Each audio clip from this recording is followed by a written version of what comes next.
Good afternoon. We would do something extraordinary today and start on time, and also without a topper. So dangerous as that might be, I'll turn right to your questions. Daphne. Ukraine has said it would suspend the flow of gas through a transit point, which it said delivers almost a third of the fuel piped from Russia to Europe through Ukraine. Will the US need to increase LNG exports to Europe given this move, and does it change the timeline at all for more US or EU tightened sanctions on Russian energy? Well, it doesn't change one timeline, and that is the timeline associated with lessening global dependence on Russian oil. And the timeline associated with that is as soon as possible. As you know, the United States, countries around the world have already taken steps. The United States took steps last month through an executive order to ban the import of Russian oil, of Russian energy. Other countries have followed suit using their own authorities. Blocks of countries are having these discussions about how best they can do that. So I think what we've heard today only reinforces what we already knew. We knew that there has to be a near-term response to the disruptions in the global energy market that President Putin's invasion of Ukraine has caused. And as you've heard from us in recent weeks, we have been in close coordination and close touch with allies and partners around the world to surge energy supplies, in some cases tapping strategic petroleum reserves. In the case of the United States, tens of millions of barrels from our strategic petroleum reserve. Other countries have made similar investments in their own strategic petroleum reserves to ensure that supplies of energy are where they need to be for countries that need it in this interim period. And I call it an interim period because our goal over the longer term is to see to it that we take steps to lessen dependence on Russian energy. Part of that is going to be the transition away from fossil fuels towards renewables, towards green technology. That will help with that. But part of that too will be finding longer term sustainable ways to ensure that our partners, especially those partners on the front lines who have found themselves over the course of years or even decades reliant on Russian energy flows, to see to it that they have other options to fulfill their energy needs. So that's something we're working on, including in the context of the US-EU Energy Task Force that President Biden established with his European counterpart a number of weeks ago. Francesco. A quick one on Ukraine. Senators Graham and Blumenthal introduced a resolution today asking the secretary to designate Russia as a state sponsor of terrorism. Can you update us on the process, if there is one, to determine whether Russia will qualify as a state sponsor of terrorism? Is that something you're keen to? Aware of that resolution, aware of Congress's interest in this matter, and of course of Congress's broader interest in our approach to Russia and Ukraine. What I can say is that the state sponsor of terrorism statute is a statute, not to be too subtle about it. And that means that it is something, the criteria by which states are designated are not, those are not up to us, those are up to Congress. What is up to us is to take a close look at the law, to take a close look at the facts, that is to say what Russia is doing, whether it's in Ukraine, whether it's in countries around the world, to determine whether that fact pattern fits the criteria that is laid out in the statute. So that's something that we're always looking at, not only with this authority, but with every authority that we have. The broader point is that we are going to pull every appropriate lever we can to apply pressure on the Russian Federation until and unless its brutal invasion of Ukraine, its brutal aggression against Ukraine comes to a halt.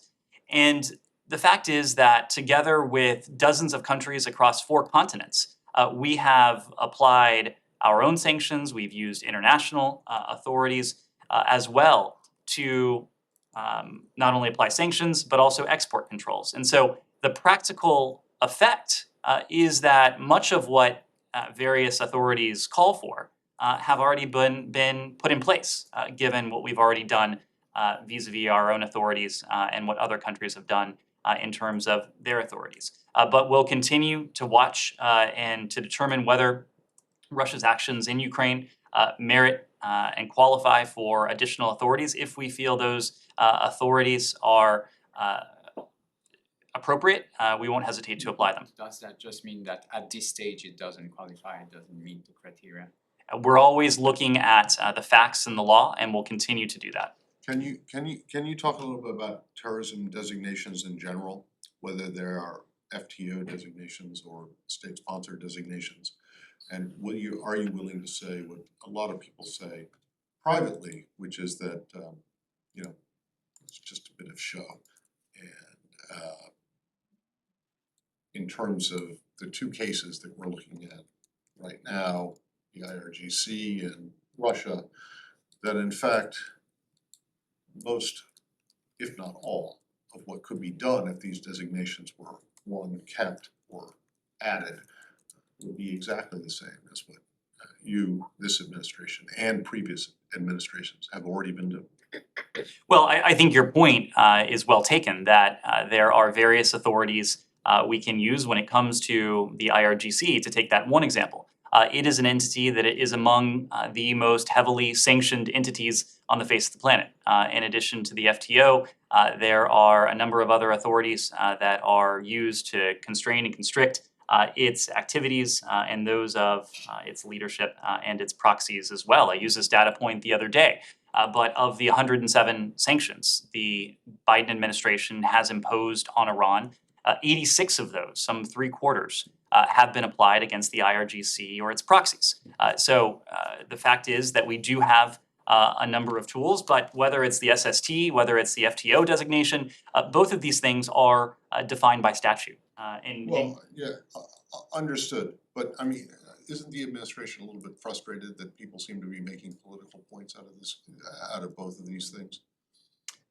Matt, we're cognizant of the town we live in.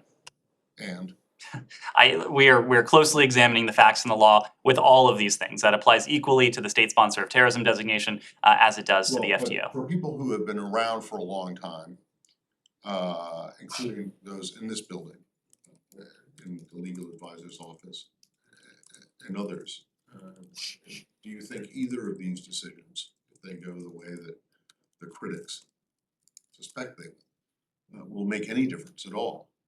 I don't know what the critics, what they expect. What I do know is that we are going to follow the law. We're going to do what's in our national security interest when it comes to every authority under the sun, and whether the target of those authorities is Iran, Russia, any other state actor or non-state actor. But since you have raised Congress, I will walk through this open door and point out the fact that our assistance to Ukraine has been, just as we promised, massive. We have provided $4.5 billion worth of security assistance to Ukraine since the start of this administration, some $3.8 billion worth of security assistance since the invasion began. These are supplies, weapons, that precisely what Ukraine needs to defend itself. We started doing this well in advance of the Russian invasion. We started doing it last summer. We did it again in December in advance of the invasion. And of course, we have announced multiple drawdowns during the course of this invasion. We are now at our 9th presidential drawdown. The fact, however, is that right now, our coffers in terms of drawdown funding, they're dwindling. And after providing $3.8 billion worth of security assistance since the start of the invasion, we now have less than $100 million left, and we will exhaust those funds within the next week. And so Secretary Blinken, together with Secretary Austin, they have conveyed a very simple message to congressional leadership. The message is, we need your help. We need Congress's help to see to it that the strategy that President Biden pledged before Russia's invasion of Ukraine, the strategy we have pursued in the midst of Russia's invasion of Ukraine, and the strategy that has proved effective in helping our Ukrainian partners be effective at defending their country. That is a strategy that requires funding and a strategy for which funding will be exhausted in key ways as of next week.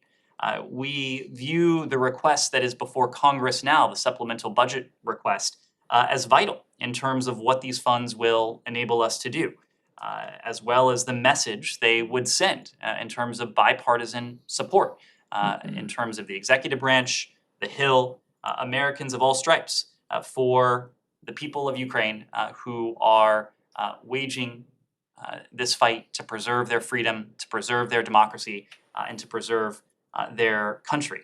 This additional assistance we've requested, the brunt of our supplemental emergency request was in fact for security assistance, precisely what our Ukrainian partners need to defend themselves. That includes artillery, armored vehicles, advanced air defense systems, all for Ukraine. This funding will also go beyond the security realm. It will help Ukraine keep schools open. It will help replenish this and stockpile in support of US troops on NATO territory. It will help our Ukrainian partners and also our NATO allies do precisely what we feel it is imperative that they be positioned to do at this moment. Nazir. I don't remember asking about the assistance, but thank you for the 4-minute exposition. But before you arrived, and I will point out that you arrived late for the cameras. I did, I said there would be no topper, so I wanted to make up for that. fair enough. Yes, Nazira. Thank you, Mr. Price. First of all, thank you very much for yesterday's your answer. Afghan women, they were so happy, but they still ask me and ask you that what option United States will bring to Taliban if they didn't fix themselves about the women's job. This is regular job that every Afghan do it. We don't have any problem, but like that, it's unacceptable for Afghan women. And also Afghan people ask, based off your opinion, why United States failed to fix Afghanistan during this 20 years?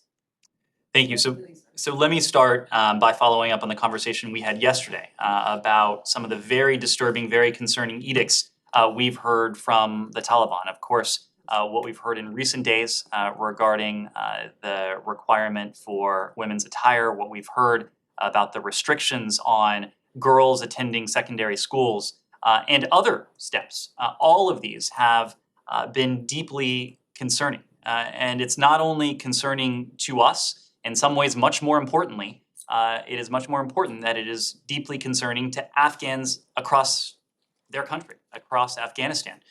They have voiced their opposition to this edict that proposes severe limitations on half of Afghanistan's population, and that effectively limits and constricts the ability of half of Afghanistan's population to participate fully in Afghan society. So combined with the continuing ban on girls' secondary education, restrictions on freedom of movement and targeting of peaceful protesters, the Taliban's policies towards women are an affront to human rights, and they will continue to impair the Taliban's relations with the international community, including with the United States. We're discussing these developments with our partners around the world. The legitimacy and support the Taliban seeks from the international community, they know that it depends on their conduct, including and centrally their protection on the rights of women and girls. These are commitments that the Taliban has made privately. These are commitments, again, much more importantly, that they have made publicly to their own people, and these are the commitments on which we are going to base and we are going to judge any future relationship that we will have with the Taliban. And we know that other countries feel similarly. Other countries with whom we've worked closely on Afghanistan since August of last year and well before August of last year do feel similarly. In the interim, we've paused nearly all senior level engagement with the Taliban in response to the Taliban's decision in March to prevent girls from attending secondary education. We do remain concerned about these other restrictions that we talked about. We believe, first and foremost, that the Taliban should respond to the Afghan people whose rights the Taliban have pledged, once again, publicly to respect. We have heard that very message from our Afghan partners in recent days. Tom West, our special representative for Afghanistan, Rina Amiri, our special representative for women and girls, Ian McCrary, our representative who is now based in Doha, have heard that message from Afghan interlocutors in recent days. Our Afghan partners tell us that they have seen a disturbing pattern of restrictions on their rights that doesn't reflect the cultural diversity or their hopes for Afghanistan's future. It also doesn't reflect what they heard, what the world heard from the Taliban. This, of course, brings back painful memories of the Taliban from the 1990s. We remain, as I said before, in close communication with our allies and partners regarding our shared concern with what we've seen. And again, the Taliban's responsiveness to the demands of the Afghan people and to the expectations of the international community will define not only our relationship with the Taliban, but the world's relationship with the Taliban. We know that we cannot have a normal relationship with the Taliban until they respect fully the rights of all of the people of Afghanistan. Yes. Hold on, so what are you gonna do? Can I re-ask my question from yesterday? So what are you gonna do? And I Now- don't understand, I mean, I saw that some people wrote, oh, US says it's going to take measures to, you know, if the Taliban doesn't reverse these decisions, but what measures have you taken, or are you gonna take? And you haven't taken any, even though they've done these offensive things that you say, going back more than a month now. So what exactly are you gonna do, and why should anyone believe you when you say we're going to punish the Taliban, or we're going to take steps to make our disapproval clear? First, Matt, we have led the world, as you know, in providing humanitarian relief and humanitarian Yeah, but you assistance to also the led the people of world in Afghanistan. withdrawing So I think from our credibility when it Afghanistan comes and allowing to the Taliban when it comes to the take concern control back, of when it right? comes to the humanitarian concerns of the Afghan people, I think Did- we have established our leadership Did on that. Did the United States lead the world in withdrawing from Afghanistan and allowing the Taliban to take control again? Matt, Yes or no? Yes, right? I mean, you can't deny that, can you? I would absolutely reject the premise of the question that the United States allowed the Taliban to take the capital. And Matt, we can relitigate questions that have been litigated for the past 20 years about an investment that we have made in a country, including with treasure and, more importantly, bloodshed on the part of this country, and the assessment of this president that the presence of some 2,500 troops who would once again be involved in a civil war, who would be targeted, who would have a target on their back, not only by the Taliban, but also by elements like ISIS-K, a 2,500 strong contingent that would not, in the end, would have been able to prevent the Taliban or any larger force from coming to power. So you can argue with the decision that the president made to withdraw militarily from Afghanistan.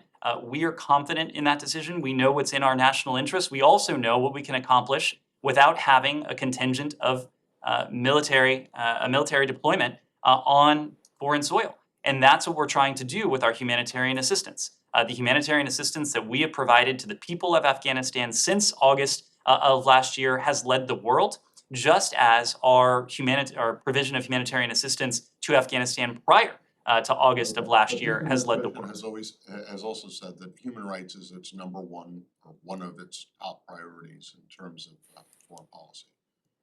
Central to our foreign policy. Exactly. Doesn't seem to be so central here. It is central. Other than It is statements. And then. Matt, but you seem to be accusing us of what the Taliban is doing to the people of Afghanistan. No, I'm and- not accusing anyone of anything. I'm asking you what you're doing to. And I am to telling you, we are prevent doing. this, or to show your displeasure, other than coming out with, Saying it. you know, saying it, you know, writing a nasty letter. I can assure you, we are doing more than saying it. We are. Okay, there's been a lot of talk about reopening the embassy in Kyiv. Is there any discussion about sending people back to Kabul?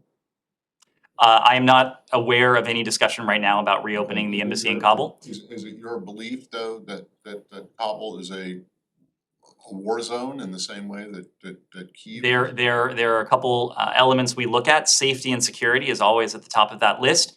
We also look at the propriety of what is appropriate in terms of diplomatic representation, whether it's in Afghanistan, whether it's. So one of the things, are you saying that one of the things you are doing to show your displeasure with the Taliban is not reopening the embassy?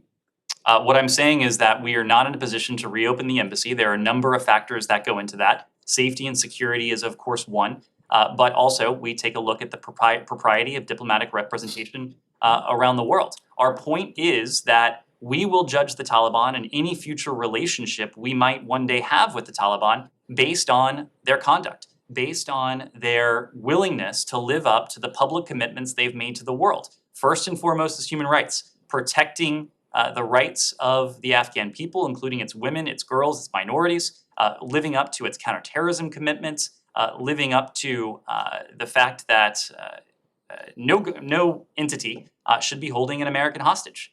We've discussed, of course, the case of Mark Frerichs. We'll continue to work to secure his freedom. There are a number of elements that go into any relationship we might one day have with the Taliban, but I can assure you that human rights is central to that list. Yes, Can we move to US ASEAN Special Summit? sure. Yeah, so how on US ASEAN Special Summit, especially on Myanmar or Burma, how does the United States plan to work with ASEAN to hold the military junta further accountable for the coup and the violence afterwards? Well, we support ASEAN's decision to invite non-political representatives from Burma to high-level ASEAN events. Absent progress on the ASEAN 5-point consensus that was put forward, we will follow ASEAN's precedent for the upcoming US-ASEAN Special Summit. And we're going to continue to follow that precedent because the regime has demonstrably failed to make progress on ASEAN's 5-point consensus, and it continues to escalate its violence, its repression against the people of Burma. We continue to support, in the meantime, ASEAN's efforts to press the regime to urgently and to fully implement the 5-point consensus, and including an immediate and meaningful visit by the ASEAN Special Envoy and facilitation of his engagement with all stakeholders, including representatives of the pro-democracy movement.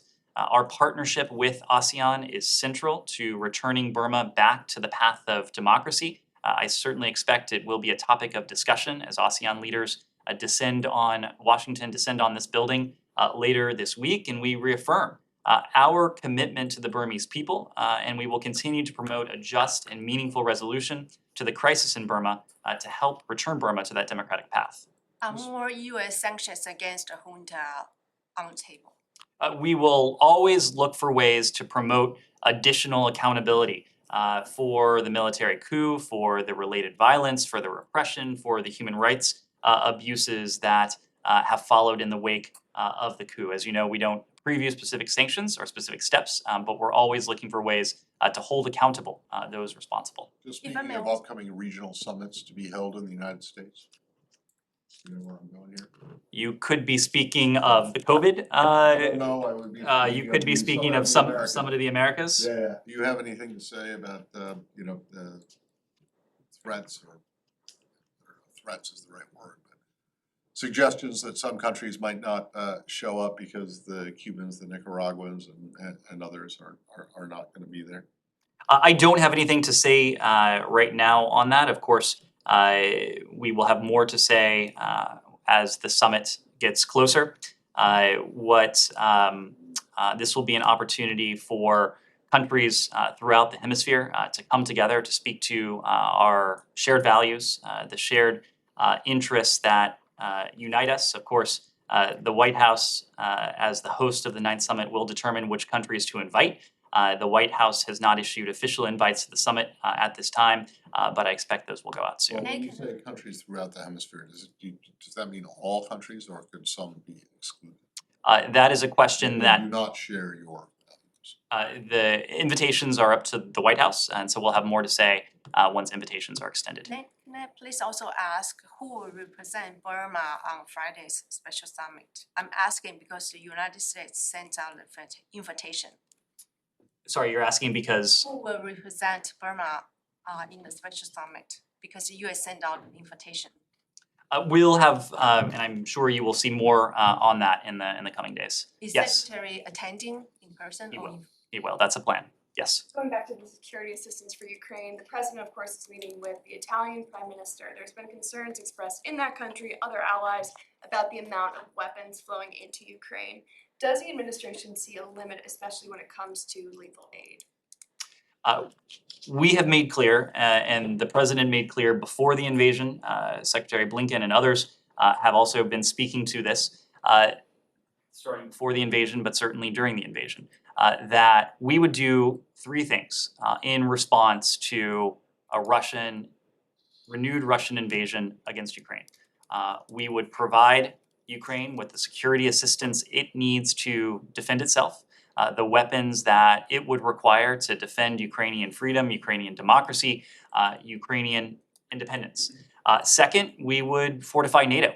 We would see to it that our allies, especially our allies on the eastern flank, had what they needed to deter and potentially even respond to Russian aggression. And third, we made clear that we would put an unprecedented amount of pressure on the Kremlin through financial sanctions, through export control measures, through tools that we would enact with partners and allies around the world. We have made good on all three of those steps. We will continue to provide Ukraine with what it needs to defend itself. This is about self-defense. It is about preserving what is important to the Ukrainian people and what is in turn important to us. And that is Ukraine's freedom, its democracy, and its independence. Yes. Thank you, sir. Jahazeb Ali from Airwine News TV, Pakistan. Sir, Secretary Blinken called youngest Foreign Minister of Pakistan, Bilawal Bhutto Zardari, and invited him to attend a food security summit. So what were the points of discussion during the talk, and are we expecting any one-to-one meeting between Secretary Blinken and Bhutto? I don't have any bilateral meetings to preview during the next week's food security gathering in New York. What I can say is that Secretary Blinken did have an opportunity to speak with his new Pakistani counterpart, Foreign Minister Bilawal Bhutto Zardari, last week, May 6th, I believe it was. They had an opportunity to reflect on the 75th anniversary of US-Pakistani relations, to talk about how we can strengthen that cooperation going forward. It is a broad-based bilateral relationship. The Secretary underscored the resolute US-Pakistan commitment to Afghan stability and to combating terrorism as well. They also discussed ongoing engagement when it comes to our economic ties, trade, investment, climate, energy, health, and education. So it was a wide-ranging conversation, as these introductory conversations oftentimes are. And I expect before long they will have an opportunity to follow up So on that. former Prime Minister Imran Khan still blaming US for his ouster from Prime Minister office and leading an anti-American campaign. So do you think that his anti-American campaign creating fractures among the structure of the diplomatic relation between Pakistan and US, or it doesn't matter? We are not going to let propaganda, misinformation, and disinformation, lies, get in the way of any bilateral relationship we have, including with the bilateral relationship we have with Pakistan, one we value. So ISI's chief is here in Washington, D.C. Is there any meeting with the Secretary Blinken or any other State Department officials? I would refer you to Pakistani authorities to comment on his schedule. I'm not aware of any meeting with Secretary Blinken. Yes. Thank you, Matt. I have a question about Taiwan. A Chinese Foreign Ministry spokesperson criticized the State Department has changed the explanation on Taiwan, wording related to Taiwan on the website. So could you help us understand the significance of changing of the words? And was there any change on legal status of Taiwan or US-Taiwan relationship? Well, there's been no change in our policy. All we have done is update a fact sheet, and that's something that we routinely do with our relationships around the world. When it comes to Taiwan, our policy remains guided by the Taiwan Relations Act, the 3 joint communiques and 6 assurances, as that very fact sheet notes. We regularly do updates on our fact sheets. Our fact sheets reflect, in the case of Taiwan, our rock-solid unofficial relationship with Taiwan. And we call upon the PRC to behave responsibly and to not manufacture pretenses to increase pressure on Taiwan. Yes. Is it oxymoron to say Taiwan is part of China if the United States has to switch diplomatic recognition from Taiwan to China in 1979? I didn't catch the first part of your question. Is it oxymoron to say Taiwan is part of China if the United States had to switch diplomatic recognition from Taiwan to China in 1979?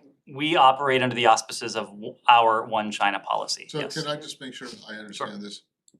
So there is absolutely no change in policy towards Taiwan and China based on, so why was it updated?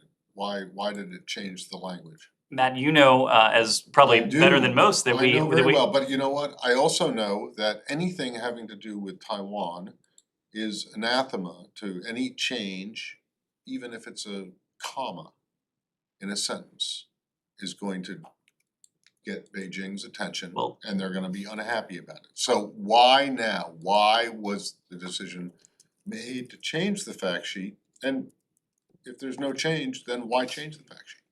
The fact sheet had not been updated in several years. You know that our fact sheets are regularly updated. I think we care most about ensuring that our relationships around the world are reflected accurately in our fact sheets. I don't think we're as concerned as to what other countries Okay. might Well, latch as you- onto in an effort to create a pretense. As you know, and as you guys had previewed, the secretary was supposed to give a speech this week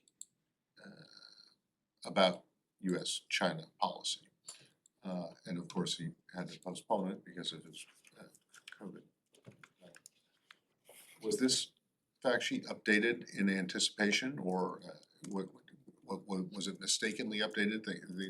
No, it wasn't a that mistake. was- We that it intend. was going to be, yeah, but was it going to be updated in conjunction with the speech that he was going to? This was not a policy rollout. This, believe me or not, this was really just a technical update to a fact sheet. Our policy Okay, has but- not changed. But the language in it has changed, correct? The substance has not changed. The policy has not The changed. language in it has changed, and we all know that language means things, that words mean things, right? So there was, essentially you're saying there was no reason at all, the previous language could have stood and it would still be viable. I invite you rather than just say words have changed, to Well, I offer looked at the two examples of side by what side. might be different. And you will find that our underlying policy has not changed. The Okay. fact sheet makes very clear that our One China policy has not changed. It remains guided by the Taiwan Relations Act, the 3 joint communiques and the 6 assurances. Yes. Then on Russia, Ukraine, let me start with the Secretary's statement on cyber activity. Can you tell us more about your findings? Any, let's say, indication to Russia's increased capabilities that would tell other countries like, immediate neighbors that they are much more vulnerable than they used to be? If you talk to anyone in Georgia, Estonia, they will tell you, we told you so years ago, you never listened to us. But what does it tell you about Russia's capabilities right now? And also, secondly, I think the Secretary mentions new mechanisms to help Ukraine to detect and also to protect from Russian cyber attacks. Any additional details about that? Sure. So on your second question first, and I'll get to today's announcement. But we have worked very closely with our Ukrainian partners in recent years, including in the months preceding Russia's invasion of Ukraine, to bolster their cyber capabilities. And so when we talk about some of the attacks that took place against Ukrainian systems, including these DDoS attacks that took place in the days and weeks prior to Russia's invasion, we've made the point, and our Ukrainian partners, more importantly, have made the point that their systems were back up, fully running, fully operational, in many cases within hours. And that is a testament to Ukraine's capabilities in the cyber realm. It's a testament to its ability, to its cyber resilience, to its ability to weather such operations. And we have been quite instrumental in helping Ukraine get to that point. Now, what we said today, and we did this in tandem with allies and partners in Europe is to publicly share our assessment that Russia launched cyber attacks in late February against commercial satellite communications networks in an effort to disrupt Ukrainian command and control during the invasion, and that those efforts did have spillover effects into other European countries. The activity disabled very small aperture terminals, or VSATs, in Ukraine and across Europe. This includes tens of thousands of terminals outside of Ukraine that, among other things, support wind turbines and provide internet services to private citizens, essentially serving as a link between satellites in the sky and systems on the ground. We and our partners are taking steps to help defend against Russia's irresponsible actions. We've identified new mechanisms to help Ukraine identify cyber threats and recover from cyber incidents, precisely what I was referring to a moment ago. We've also enhanced our support for Ukraine's digital connectivity, including by providing satellite phones and data terminals to Ukrainian government officials and critical infrastructure operators. We praise Ukraine's efforts, both in and out of government, to guard against and help their country recover from malicious cyber activity, even as their country is under physical attack. And the way that Ukraine was able to weather and to be resilient against and to bounce back from these malicious cyber attacks, it was a testament of the ability of Ukraine's cyber defenders. And one more question, let me press you on the SST, if you don't mind. I think you understand why we keep asking about, Russia's designation, because another country today recognized Russia as a terrorist state. How far are we from the SST designation? Is it about days, months? You mentioned other countries went through parliamentarian, let's say, process. Are you expecting a message or any bill from the Hill, or what is the process that we're missing here? Are we missing the fact? Cuba last year was designated. That list is how close is Russia to that list based on its actions, current actions in Ukraine?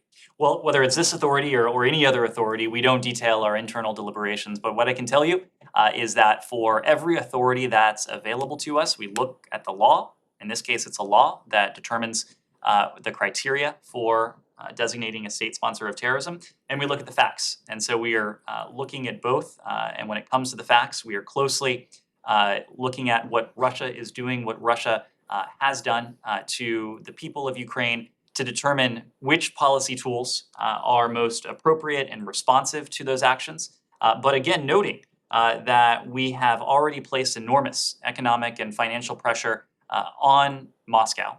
It is not just the United States that has done this, but it is countries around the world, dozens of countries across 4 continents that have done so as well. But if there is a tool that is appropriate, as defined in this case or any other case by the law, and that would be effective, again, we will not hesitate to use it. Yes. On that release of the information on the cyber attacks, now, can you talk about the timing of that? Why was that done now? And also, we know some of those attacks are ongoing. Is there concern that that spillover effect could be felt again in Europe or other places? Well, these things do take time. What I can say is that we've worked closely with Ukraine, with NATO, with other European partners and other parties since well before Russia's invasion to understand the extent and the impact of Russia's malicious cyber activity against Ukraine. And over time, we sought out ways to meet Ukraine's need for cybersecurity and connectivity support, and we'll continue to augment that support. But as I said, in the lead up to the invasion, there were a spate of attacks from which Ukraine was able to bounce back quickly. An element of that was the training, was the support that the United States government had provided to our Ukrainian partners well before the invasion, knowing that Ukraine has been a target of malicious cyber activity, including from the Russian Federation, for at least the better part of a decade. Anytime we attribute a cyber activity such as this one, we do so with an eye to protecting sources and methods. We do so with an eye to the implications. But in this case, we're able to attribute it publicly, having gone through a process, having consulted closely with our Ukrainian partners, with our NATO allies, with other European partners and others. On holding Russia accountable, if you don't mind. Let me move around just a little bit, Dan. I was going to switch to the Philippines, if Sure. that's okay. How do you expect Marcos's presidency will have an impact on relations with the U.S. and American efforts to curb Chinese influence in the region? And then I have a question on Sudan as well, if that's okay. Well, your question jumps ahead just a little bit. We're not quite there. We're monitoring the election results, and we look forward to renewing our special partnership and to working with the next administration on key human rights and regional priorities. As I said, we look forward to working with the president-elect once that person is officially named to strengthen the enduring alliance between the United States and the Philippines. It's an enduring alliance that is rooted in a long and deeply interwoven history, shared democratic values and interests, and strong people-to-people ties between our countries. As friends, as partners, as allies, we'll continue to collaborate closely to advance a free and open, connected, prosperous, secure, and resilient Indo-Pacific region. We'll also continue, as I said before, to promote respect for human rights and the rule of law, which is fundamental to U.S. relations with the Philippines and in other bilateral contexts as well. And we're very pleased to welcome Secretary of Foreign Affairs Locsin to Washington this week for the U.S.-ASEAN Summit. And then Oh, wait, before you go to Sudan, you know, all signs point to the conclusion that Marcos has won. So do you have any concerns about Bongbong Marcos being the new president of the Philippines? What I can say from a technical standpoint is that we understand the casting and counting of votes to have been conducted in line with international standards and without significant incident. Again, the counting is still underway. It is not for us to declare a winner. We'll wait for the Well, I'm Philippines not election asking you to authorities to do declare a that. winner. I'm just asking you if you have any particular concerns about Marcos's son becoming the next president. You certainly had concerns about Duterte. We look forward to working with the president-elect on the shared values and the shared interests that have united our countries across generations. Yes, go ahead.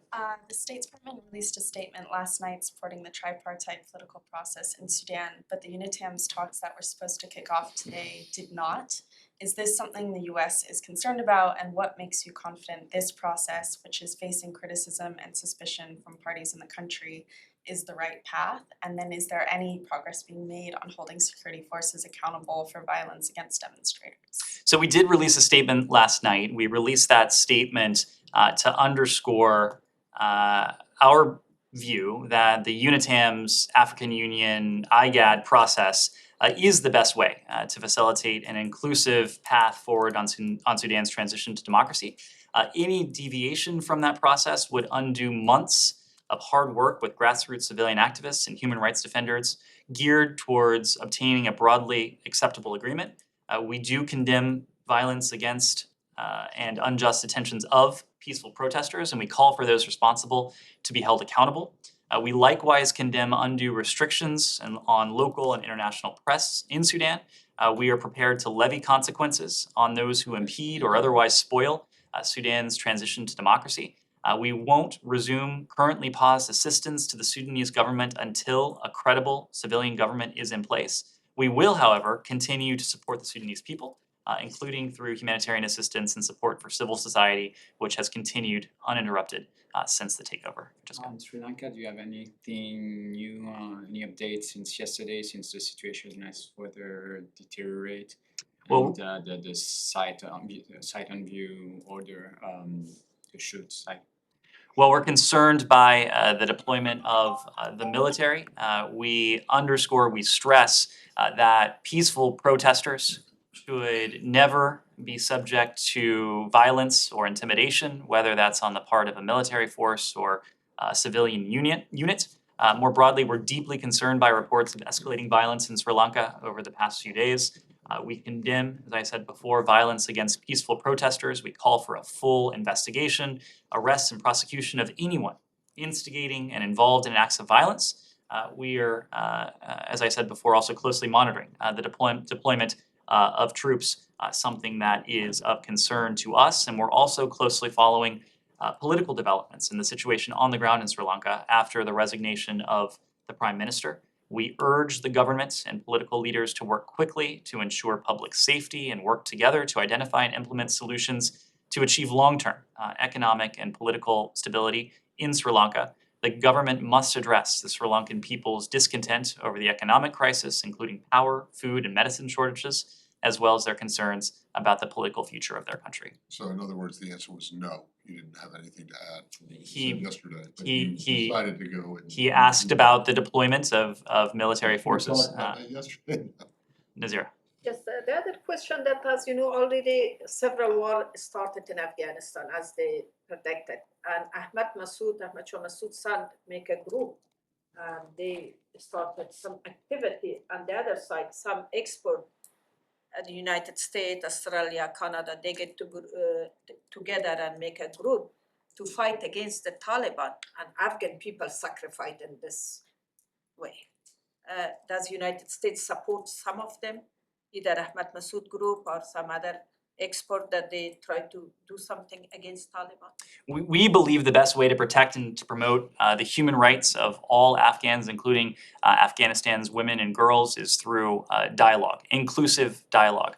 So we have continued to press the Taliban to take part in a meaningful, inclusive dialogue representative of all of Afghan society, including minorities, women, and girls. So one of my colleagues sent me a question, if you would like to respond. So she says that US and Pakistan have always had a good education exchange relationship that opens doors to sharing ideas, best practices, innovation, and much more. Do you foresee continuation of such initiatives and efforts to expand relations with Pakistan and the people of Pakistan? I absolutely do. Our educational exchange program, whether it's with Pakistan, whether it's with any other country, it's a core element of our people-to-people ties. We've been fortunate to have Pakistanis studying here in this country. We have American students who've had the opportunity to study in Pakistan. Those types of exchanges are always helpful, are always valuable as we seek to understand our partners, and as Americans seek to better understand the world, and as we have other countries better understand America. Nike, last question. Yes, can I ask about South Korea? South Korea's new president officially takes office today. Do you have anything on South Korea's offer to North Korea's to improve North Korea's economy if it abandons its nuclear weapons? Thank you. Well, let me start by saying that we do congratulate President Yoon Suk-yeol on his inauguration. The United States ROK alliance, rooted in the close friendship of our people. It's the linchpin for peace, security, and prosperity in the Indo-Pacific. We have been and we will continue to coordinate closely with the ROK to address the threat posed by the DPRK's unlawful WMD programs, its ballistic missile program as well, and to advance our shared objective on the complete denuclearization of the Korean Peninsula. This is in fact an objective that we share. It's an objective we shared with the last ROK government. It's an objective we share with this ROK government, and I know that we look forward to the opportunities ahead over the phone, in person, including when the president travels to the ROK in just a matter of days to continue these discussions with the new ROK administration on how we can advance and promote that goal. Does the US also assess North Korea will conduct a nuclear test before sometime before President Biden's visit to Seoul? I'm asking because it's an assessment by South Korea's intelligence chief. I wouldn't want to put a specific time frame on it, but we've been warning for some time. We've been making public our concern that the DPRK could undertake additional provocations. We've seen 3 ICBM tests. We've seen additional ballistic missile tests. And we've spoken of our concern that the DPRK may mount another nuclear test in the near term. Thank you all very much. Thanks. Thank you.